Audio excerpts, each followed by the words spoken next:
In this video, I'll explain exactly which sleeping position cardiologists actually recommend, why side sleeping isn't as simple as it sounds either, and the specific adjustments that make the biggest difference. Of all the things people worry about for their heart, the way they sleep is almost never on the list. You think about diet, exercise, maybe your blood pressure numbers, nobody thinks about which side of the act events overnight. I can tell you sleeping position is not as irrelevant as it seems, particularly one position in specific.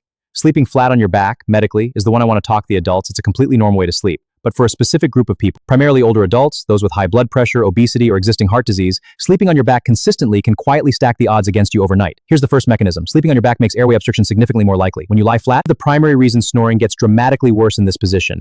And it's also why obstructive sleep apnea episodes increase when someone sleeps on their back compared to their side. Each apnea episode causes a temporary drop in blood oxygen, followed by a stress response, a spike in heart rate and blood pressure as your body jolts itself back into breathing. Multiply it by desensitization and a rack system working against itself for hours while you sleep.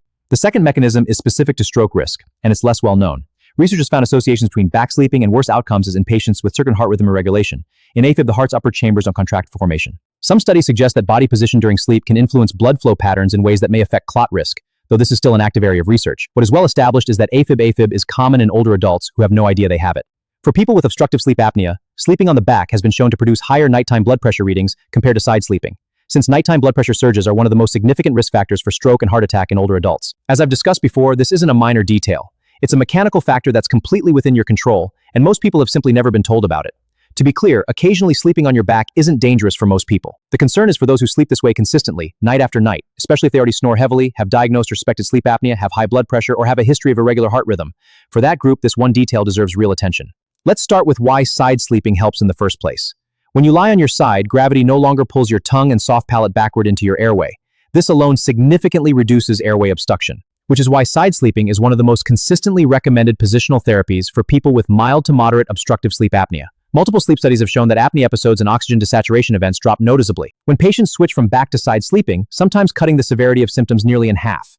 Now here's the detail most people miss. It matters which side. For years, there's been debate in cardiology and sleep medicine about left side versus right side sleeping. And while the research isn't perfectly settled, there are a few consistent findings worth knowing.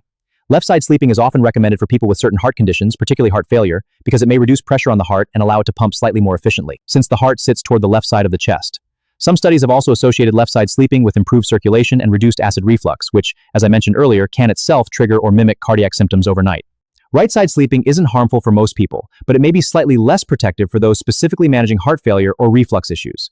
For general stroke and sleep apnea prevention, either side is a significant improvement for sleeping flat on your back. The left side simply carries a slight additional edge for certain cardiac patients. There's also a practical problem that trips people up. Even if you fall asleep on your side, you may roll onto your back, you may roll onto your reality nights.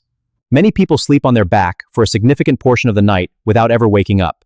This is especially common in people who've slept on their back their whole lives, and it's one of the biggest reasons that just try to sleep on your side advice. There are a few practical solutions for this. Some patients place a firm pillow behind their back to physically prevent rolling over. Others use a body pillow to maintain side prorate position more natural. Uteruses, small wearable sensors gently vibrate when you roll onto your back, prompting you to shift without fully waking. For sleep apnea patients who struggle with back sleeping, these devices have shown real effectiveness in clinical studies. The bigger picture here isn't that back sleeping is dangerous for everyone. It's that for a specific group, older adults, people with high blood pressure, diagnosed or suspected sleep apnea, or irregular heart rhythms, something as simple as sleep position is a modifiable risk factor that costs nothing to address. No medication, no procedure, just awareness, heart rhythm issue, or feeling exhausted despite a full night's sleep. Tonight might be a good night to try sleeping on your left side and to bring up sleep position the next time you see your doctor.